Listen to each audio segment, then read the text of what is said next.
Grimesby! You don't take favors with a man's life and not answer for it! Babe, Jesus, that hurts! Oh, there's you done for, Roddy boy.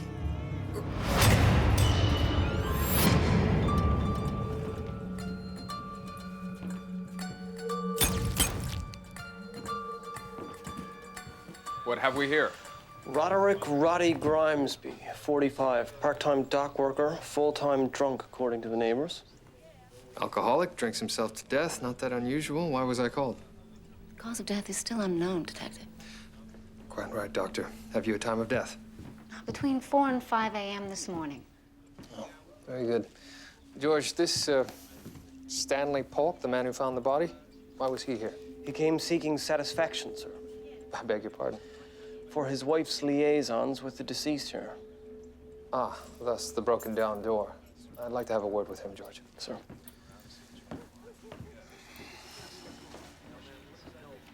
The tongue and the throat are swollen and burned. Strong aroma, some kind of paint product. Varnish? Surely you would have known it would be fatal. Perhaps that was the point. Suicide? I don't think so. Look here. This bruising, it's recent. He was held down.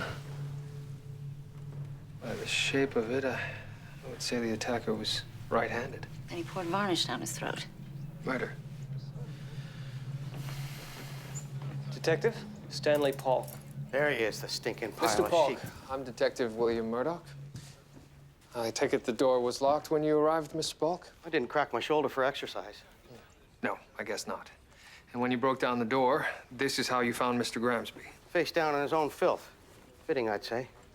Do you know of anyone who might have wanted to harm him? You don't have time to hear the whole list. And where was Mrs. Polk last night? Home. I don't let the tramp out of my sight these days. If your wife was safely at home, then why did you choose last night to confront Mr. Grimesby? It was time to settle the score once and for all. I guess he settled it for me. Did you know the Grimesby family? Yeah, we've been neighbors almost 15 years. Turns out for half of them, he was having at it with my missus. Yes, thank you, Mr. Polk. Do you know where the family is now? Wife's been dead 15 years. And the boy? Harcourt. Odd one, that. But he did all right by the old man. Meaning? Regular visits, food, and so on. Drunken bugger didn't deserve the care. By rights, he's dead and cold. Thank you. Constable, see to it that Mr. Polk receives medical attention. Sir. Sir.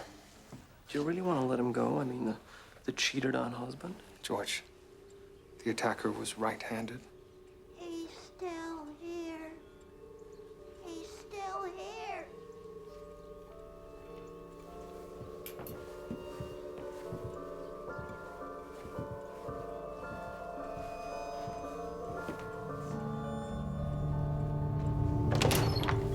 He's still here. My Jesus, that's him. Who? Harcourt, the son. Ask me. Ask me. Harcourt killed his own father. How do you like them apples?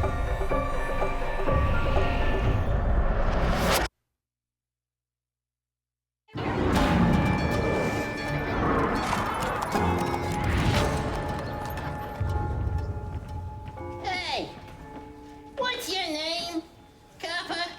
Constable Krabby or something? Hey? Ooh, what's the matter? You don't like wooden people, Krabby? That's quite enough from you. Thought so. Now, this Detective Murdoch, serious fellow, thoughtful, clever. Mr. Grimesby, if you could just sign this confession, if you don't mind. That coroner's not too shabby either. Willowy, I like that. She married. Okay, that's quite enough. No, don't. He stays with me.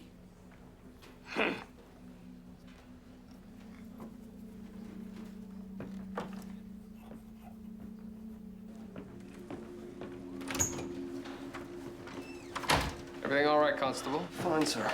Well, that'll be the written confession then. Why would a man who's clearly right-handed write with his left hand? Because he's as mad as a box of frogs. I'll wait for the post-mortem report before I speak with him. The confession's not good enough. Now, you tell me who the madman is. Crabby.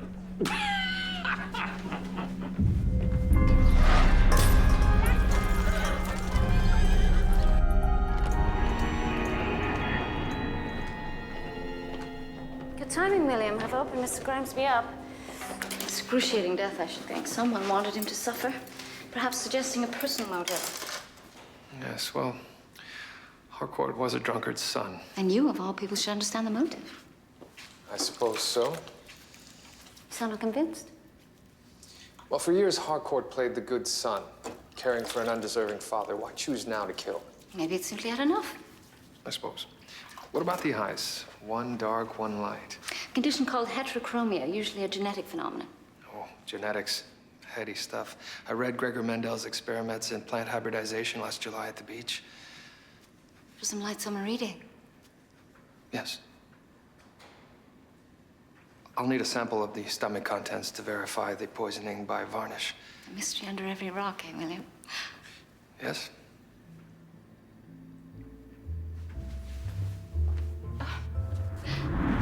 George, I'd like you to bring in Mrs. Polk. But Harcourt Grimesby has just written a confession. As I understand, however, there are still some unanswered questions, and given Mrs. Polk's alleged relationship with the deceased, I believe she might be able to answer them. I'll bring her in straight away. Thank you. Oh, and George, how are things with the puppet? It stares at me, sir, like it knows what I'm thinking. And then it's always grinning this grin. Basswood and wires, Constable. Murdoch, a word. When you pull a puppet's strings... Sir, if this is about the Grimesby case... Don't talk to me about that nutcase and his demon puppet. A friend of ours has dropped by for a visit. William, hail fellow, well met.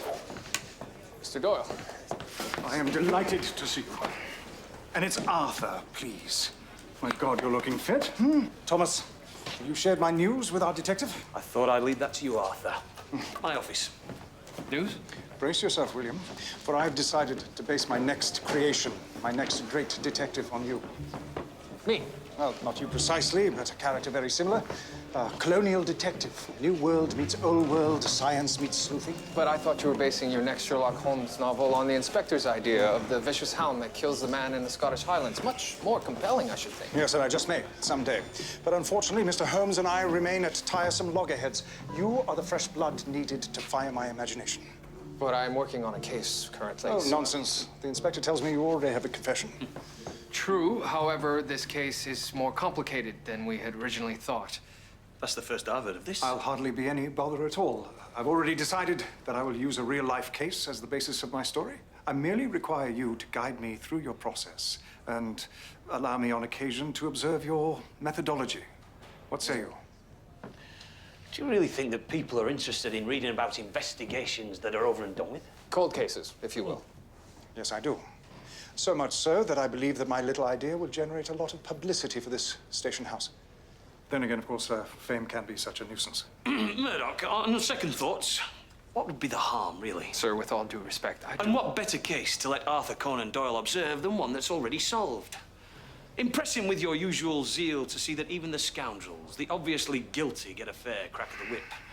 Explore any wild theories you like, Murdoch, as long as you arrive at the foregone conclusion. Arthur, you have our full cooperation.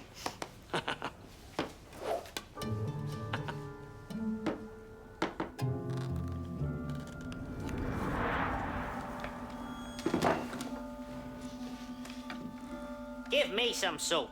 No, it's for me. Cream of celery is my favorite. Everything is your favorite. If you don't feed me, I could get upset. You don't want that.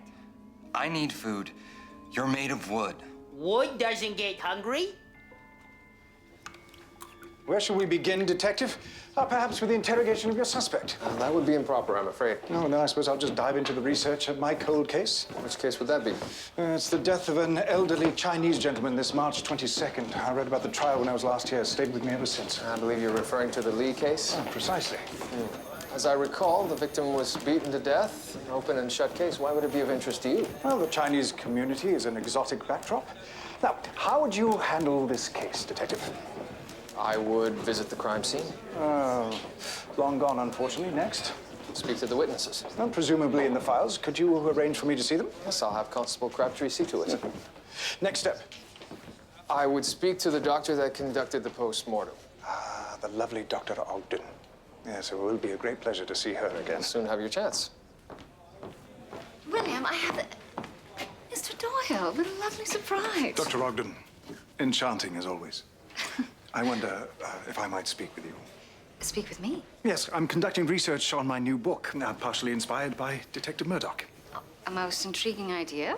Yes, I'd like to discuss some details surrounding a post-mortem, and perhaps you might also enlighten me on some of our good detectives' personal habits. Certainly. When would be convenient? Now's as good a time as any. Unfortunately, Mr. Doyle is unavailable at the moment. He'll be observing my interview with Harcourt Grimesby. I will. Splendid. Perhaps later. Are you fond of French cuisine? There are no French restaurants in Toronto. Perhaps something else then. I would love to. I'd be more than happy to answer any questions you might have. I would prefer to discuss the victim's stomach contents. That's hardly a suitable dinner topic. He means this, Mr. Doyle. Ah, yes. Well, perhaps it is best we dine later. I must be off. Gentlemen.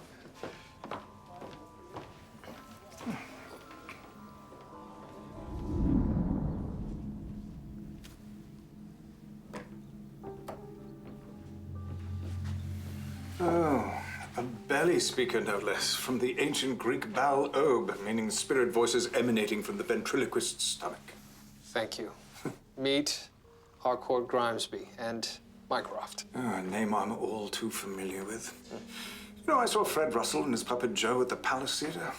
Previously, they'd all used hand puppets or small dolls. And that night, Russell introduced the single-figure puppet like Mycroft. Caused a sensation. Now, of course, everyone's using it. Yes, well, the entertainment industry isn't exactly known for its originality now, is it? Precisely my sentiments. What sort of approach do you intend on taking on this interview, Detective? I thought I'd talk to him. Somewhat banal, but effective, I'm sure. Yes, and I must ask that you remain out here, please. No interruptions. Oh, no, you have my word. Thank you, George. You may step out. Thank you, sir.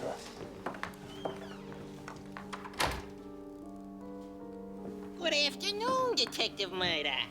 So good of you to drop by. I'm sorry to have kept you waiting, Mr. Grimesby. Any audience is a good audience. Ooh, watch this, Willie boy. Woo, woo, woo, woo, woo, woo. Thanks. So, Detective, what's on your mind? Oh, there are a great many things on my mind. A great many things. Oh, things aren't looking good for you. Not good at all.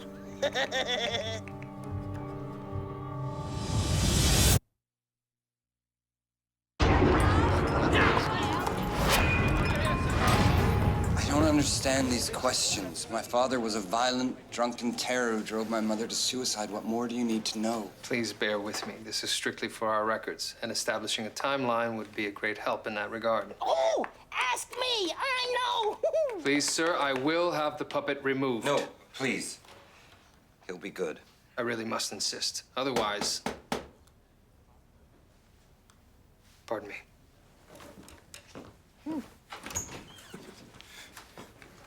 What is it, Mr. Doyle? Brilliant strategy, threatening to take away the puppet. It wasn't strategy. The puppet is extremely annoying. Ah, well, then, yes, straight back at it then, I suppose. Off you go. Go on. Pardon the interruption. We were discussing the events leading up to the death of your father. Mycroft and I had just finished our performance. Prematurely. The little girl's songbird escapes and is killed. She's compelled to bury it. Yeah? But she's digging a big hole, and the woman next door says, "Dearie, why such a big hole for your wee songbird?" And the little girl says, I needed room for your damn cat. "Don't you get it? The cat ate the bird." So, okay, just stop that. Then I went home and drank to excess. And that's when the rage against your father took hold. Yes. I set out for my father's flat, and that's all I remember until the end. If, as you claimed, you despised your father.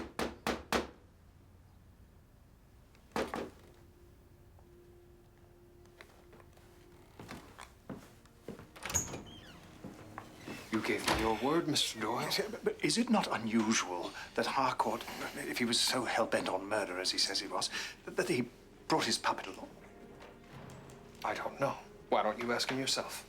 That would be improper. Yes, highly. But I'm afraid it may be the only way I can get this interview. Be my guest. If you insist. Who's the walrus? Arthur Conan Doyle. It's supposed to mean something? Mr. Doyle is here to lend his expertise. Oh, he's an expert. I'm curious, Mr. Grimesby, on why you brought your puppet along if you intended to murder your father. What are you, stupid? Of course I brought him along. You don't leave your best friend alone in the dead of night. And yes, I know he's a puppet. We don't like you, Doyle. I take it you made Mycroft yourself, Mr. Grimesby. Excellent craftsmanship. You should see my good side. Thank you, Detective. He looks very much like you. It gets the laughs. Says you. One more thing. If your father was a vile drunkard, as you say, why have anything to do with him at all? I'm an only child, Detective. Regardless of my feelings towards him, a son has a duty to his father. Yes. Well, that'll be all. Oh, you're right-handed, I take it? Yet you employ your left hand almost exclusively. To protect my right hand, operating Mycroft has caused pain and numbness in it. I'm not careful, my days on stage may soon be over. Big parade on that day. What am I saying? I'm for the noose. They can hack off both my hands and it's all the same.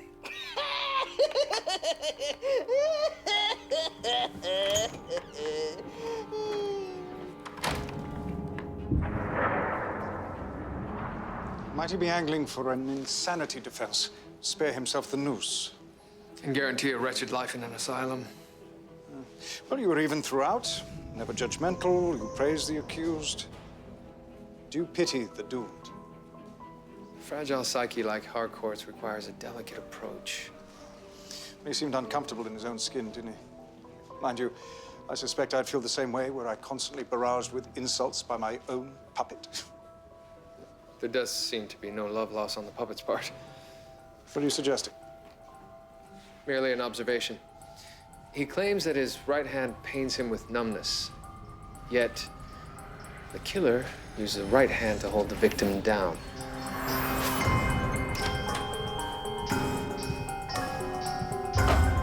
No, he wouldn't do that.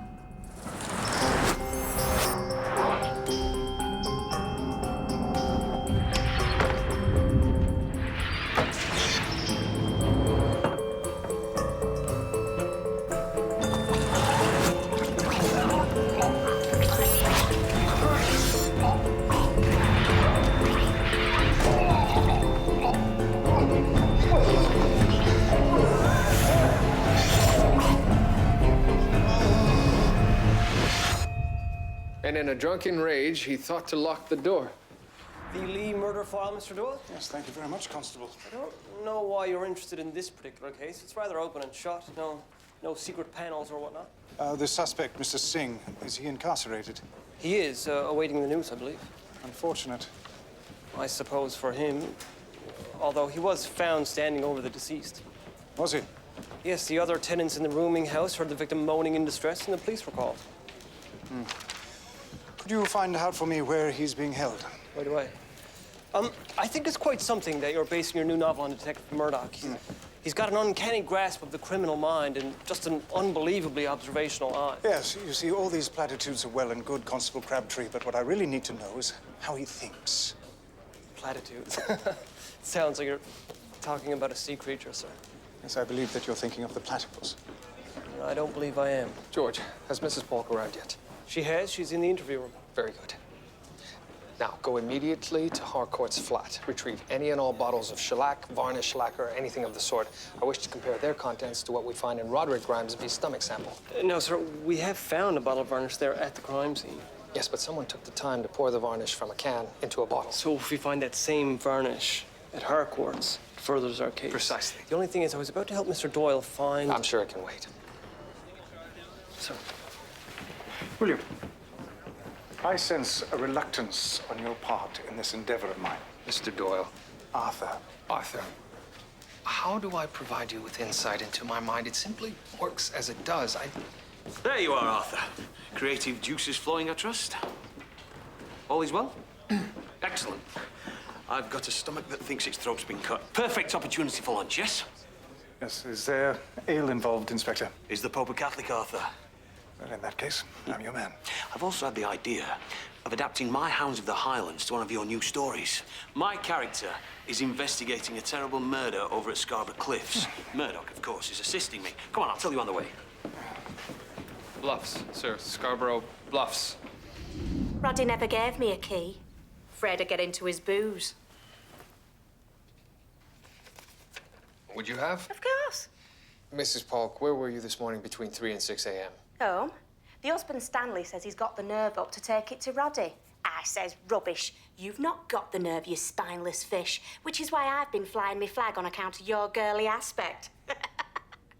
And then I went back to sleep. Are you sure this demonstration's absolutely necessary, Thompson?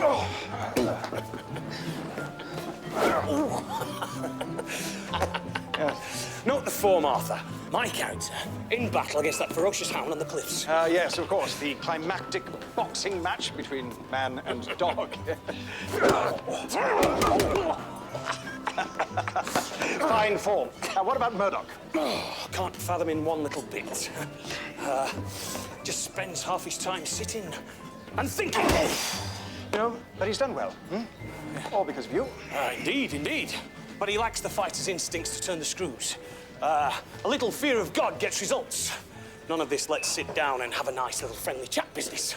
Mrs. Polk, what do you know about the relationship between Mr. Grimesby and his son? Was there any bad blood? I haven't the faintest idea. I was there to knock boots with Roddy boy, Mr. Murdoch. I'm not otherwise taking notice. Well, that will be quite enough. There was one odd thing. One odd thing? Every while in his cups, Roddy get all teary-eyed, talk about that godforsaken Mycroft. The puppet? Yeah. Nothing you could make out, just Mycroft this and Mycroft that, boo-hoo and all. I figured the loving's top drawer. If the man wants to bring puppets into it, I'm not complaining, am I?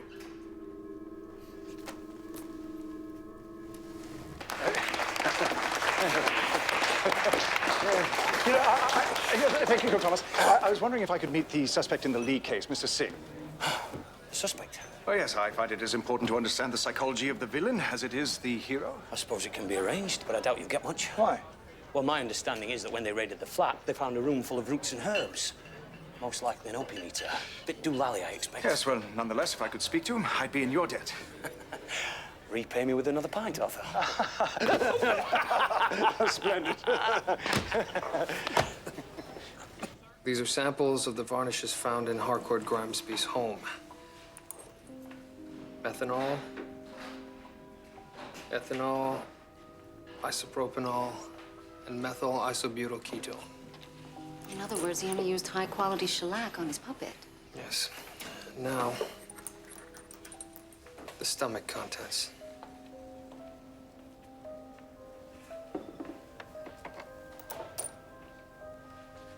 That's just low-grade varnish. That would be consistent with my findings. How so? Shellac affects the muscular system, while varnish causes gastric bleeding. Mr. Harcourt only suffered gastric bleeding. So, for some reason, instead of using the shellac on hand, Harcourt went to the trouble of purchasing low-grade varnish with which to kill his father. Yet another inconsistency. Yes, yet another inconsistency. He's still there.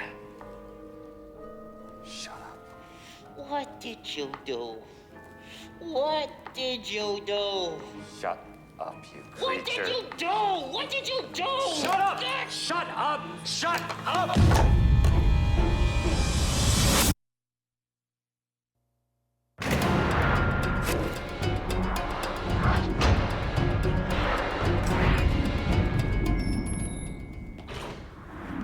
What's happened to your puppet, Mr. Grimesby? We had an altercation. Oh? About? Mycroft has a mind of his own, doesn't he? If I say yes, you'll think me insane. I'm not. You and I are very much alike, Mr. Grimesby. We are. Yes. Both our fathers were alcoholic. Our mothers died when we were very young. And as a boy, I too had an alter ego, a stuffed bear toy. What was his name? Bear. Straightforward, fitting. My point is that my stuffed bear also spoke for me on occasion. Knew all of my secrets, as I suspect Mycroft knows all of yours. May I see him?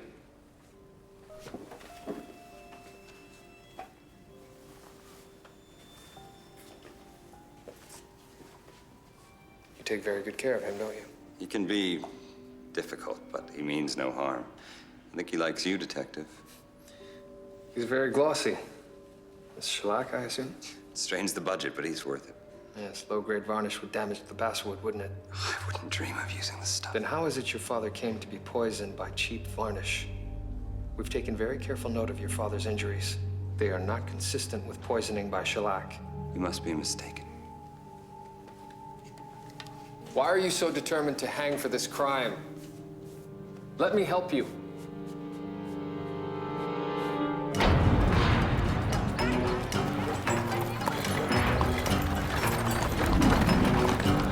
Here it is. Horsey Lee. I know you didn't personally perform the post-mortem, Doctor, but anything you could tell me would be most helpful. Of course, Mr. Doyle. I must say it seems rather routine. Yes, but it is in the minutiae that is the texture of a tale. Well, the victim was found dead in his rooming house. He had suffered extensive bruising to the upper torso. And what was the cause of death? The victim was elderly. The beating was thought to have contributed to heart failure. The bruising, was it to the back? Yes. By any chance, were there specific shapes to the bruises? Yes, distinct circular patterns. The examiner thought perhaps a potato masher or a large pestle, some such item. Tell me, Mr. Doyle, how did you know about the shape? I must have read about it in the newspaper article. Was the victim suffering from consumption? Mr. Doyle, you seem to know far more about this case than what one would find in a newspaper article. Tell me, Doctor, have you ever heard of cupping?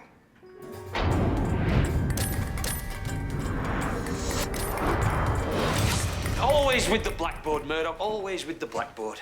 Must you persist? As I've said before, Sir Harcourt Grimesby is not being truthful. He claims to have killed his father with shellac, yet the poison used was a cheaper varnish. A quibble. A lie. I reiterate, he confessed. But why? He's guilty. Of what? Oh, I don't know. Killing his father? But would guilt consume Harcourt Grimesby if he despised his father, as he claims? Is this another of your confounding Jesuit arguments? I'll admit, it is possible. I'm simply saying that there are inconsistencies in his confession which make no sense.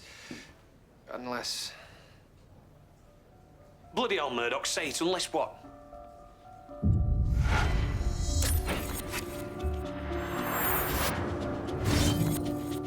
Unless there was a third party involved. A third party? All right, I'll go along with that. We've eliminated the cuckolded husband and his lovely wife, and Mrs. Grimesby is long dead. So you tell me, Detective, who does that leave?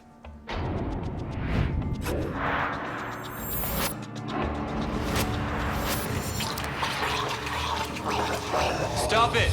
You'll kill him! That's the whole idea, stupid!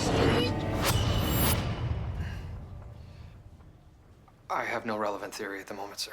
Well, until you do, the belly speaker stays locked up. What I find puzzling is Harcourt was in the room. He saw the killer. And if so, why does he insist on protecting the killer's identity? William, Inspector, may we have a word? Yes, of course. Mr. Doyle has convinced me that a great miscarriage of justice has been carried out. What are you talking about? Thomas, it has to do with Mr. Lee's death. It was not murder. This is very serious. Are you sure, Mr. Doyle? The bruising on the deceased body was a result of an ancient Oriental treatment for congestion of the lungs.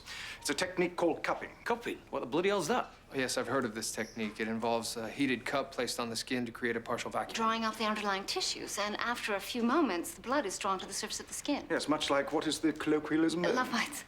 Correct. Yes, but more importantly, the marks appear to be bruises, causing the illusion that the victim has been beaten. So the victim was cupped to death? No, the victim was suffering from consumption. Mr. Singh is an Oriental medical practitioner. That's what the herbs in his flat were for. So Mr. Singh was employing this cupping technique to try and cure the victim. But being elderly, he suffered a heart attack. It all sounds like weird African witch doctor business to me. Eastern medical practices are very different from ours. Well, regardless, Mr. Singh is innocent and must be released. Well, unfortunately, you're a tad late, I'm afraid. What are you talking about? Well, I tried to get you in to speak with the Oriental old dog, but he met his maker 3 days ago. Damnation. Mr. Doyle, what on earth? What's wrong with Arthur? I'll speak with him.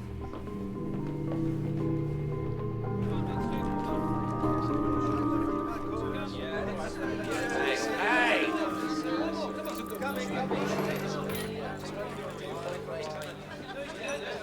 Mr. Doyle, you have led me on quite a chase. Ah, this is not the great detective.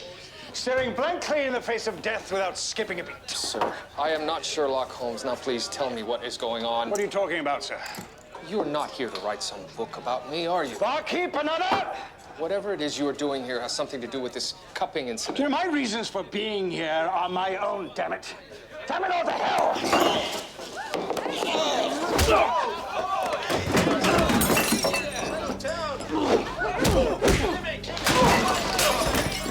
Barkeep, I said another!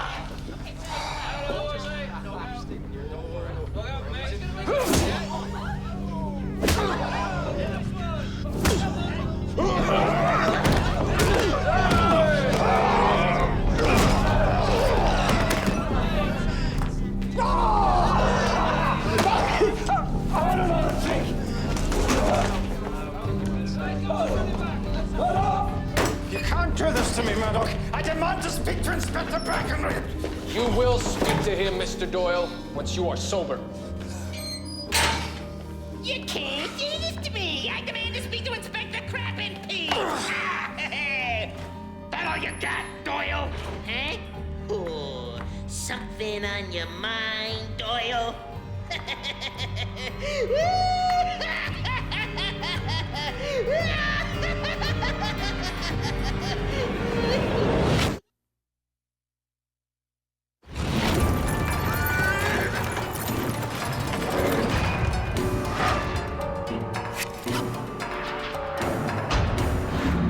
Why are you mean to me?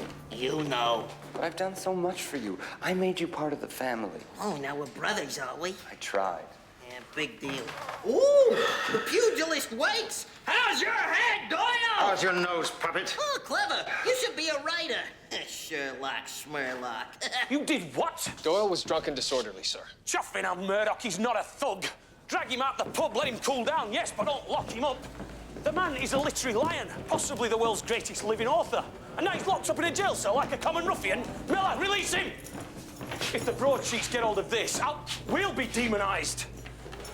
Arthur, please, please forgive this injustice. I am appalled beyond That's quite all right, outrage. Thomas.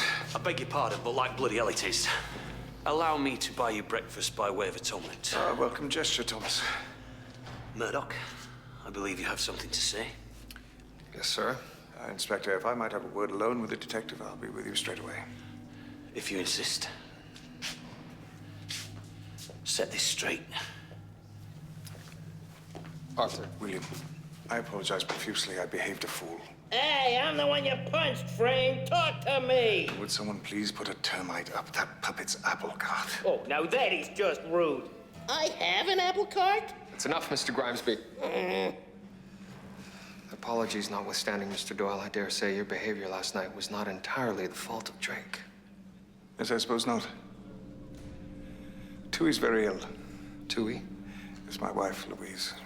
I call her Tui. She has consumption. Oh, so sad. So sad. Stop it. Oh, You stop it this instant. William, what are you doing?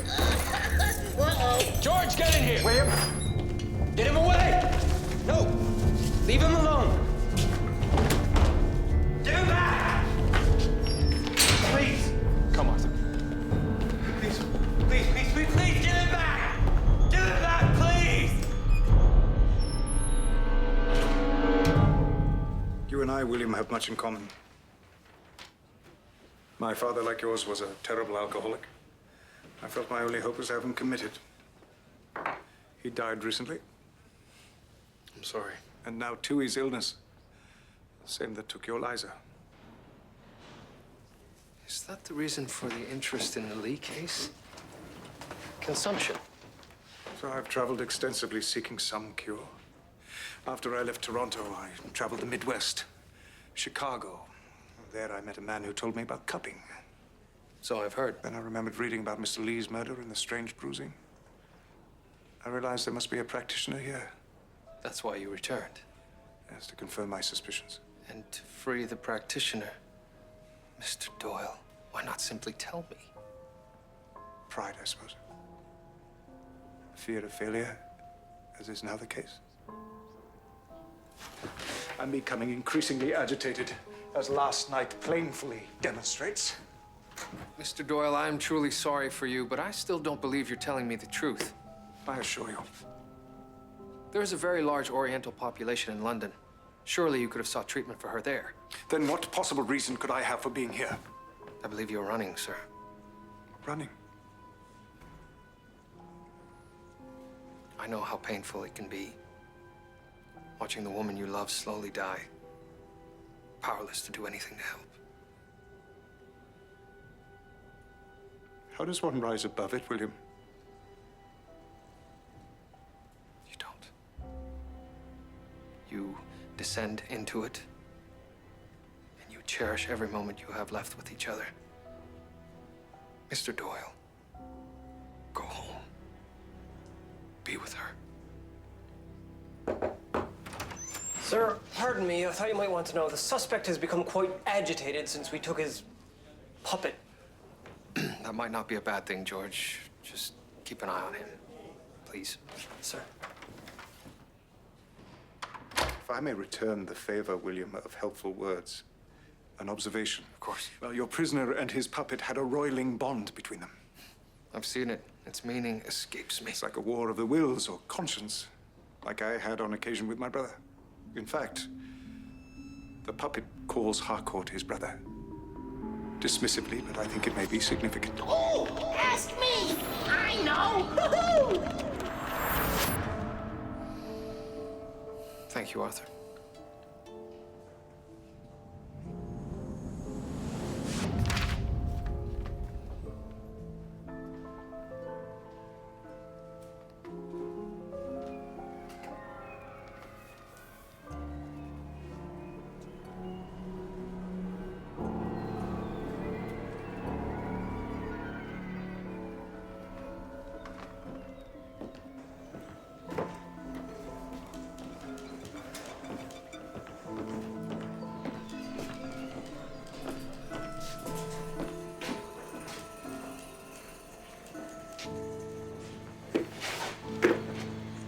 Here are all the G birth records between 1865 and 1870. Excellent, thank you. So, I understand that you and Mr. Doyle had a disagreement? Yes, we've sorted matters out. And? He revealed personal reasons which explain his being here that I'm not at liberty to discuss. So, he won't be writing stories based on you then?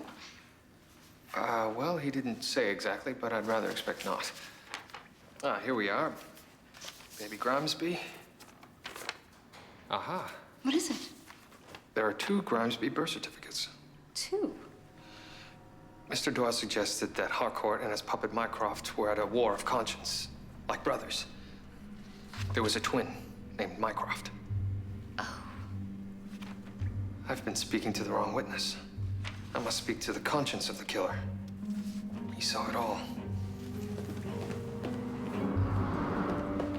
Mycroft. Thank you, Detective. I will only speak to Mycroft. You can't be serious. Only to him, or I take him away. All right, give him to me.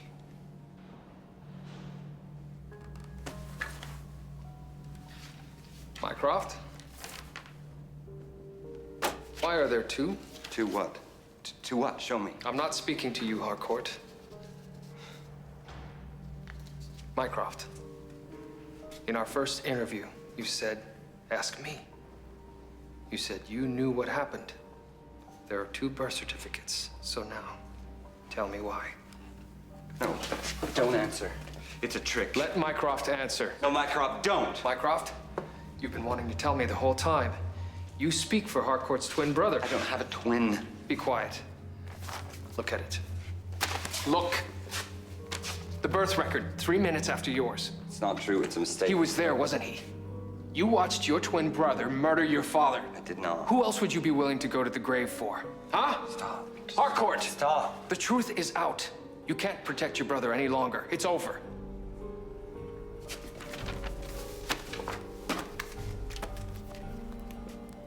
Where did you get that? You have no right to have that. Why isn't he in the photograph? What happened to him? He's still there. He's still there. Did your brother kill your father? Did he? Yes. It was Mycroft.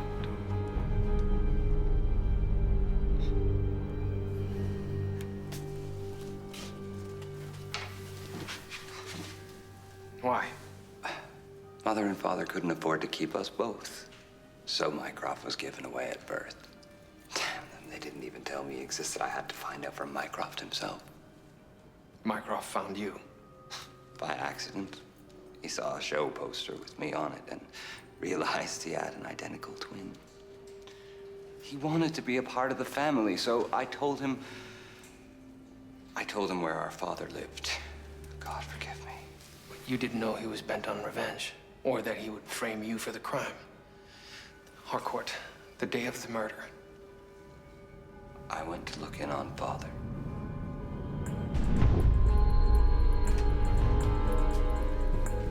You did this to me. This is your doing, brother.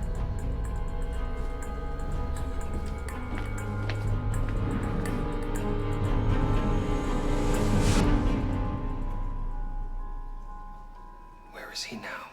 The real Mycroft. I don't know. He lives on the streets. So why just accept the blame?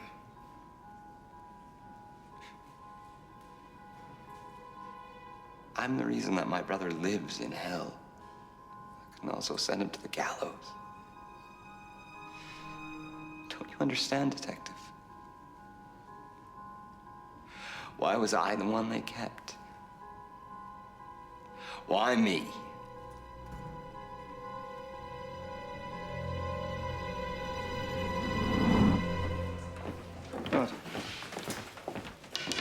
Just dropping in to say my goodbyes, William, and to congratulate you on a job well done.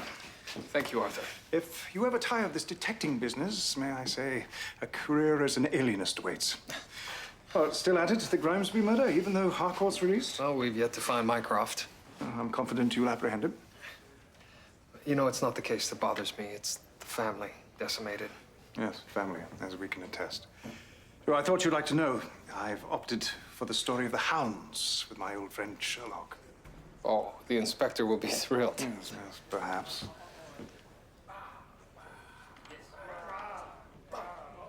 Yes, there will be certain modifications to his story, however. And your next adventure? Home, with Louise, where I belong. Would you relay my apologies to Dr. Ogden? You could do worse than spend more time with that one, I estimate. Oh. Well, thank you, William. Until next time. Good luck, Arthur. And sad fortunes reversed. Yes, reversed. Sorry?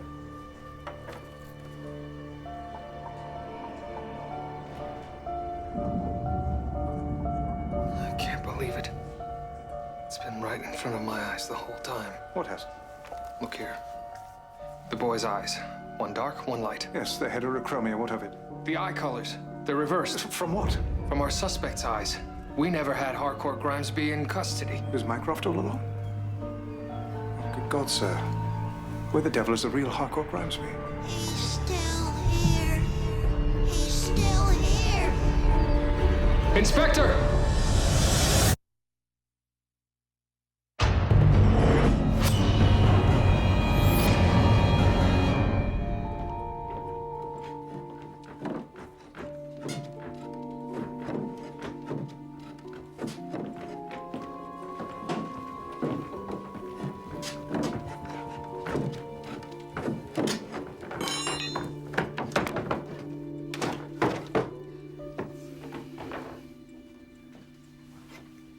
So this is Harcourt. He looks to be about 10 years of age. And his body has lay hidden here all these years. So Mycroft lived life as Harcourt. Apparently seeking out revenge on his father for a lifetime of wrongs, and perhaps also for his brother. Mycroft told a story just contradictory enough that you end up exonerating him and believing the real killer's on the run. We'd have searched a lifetime in vain. Crabtree, come on. I want every available man looking for this nutcase. Sir.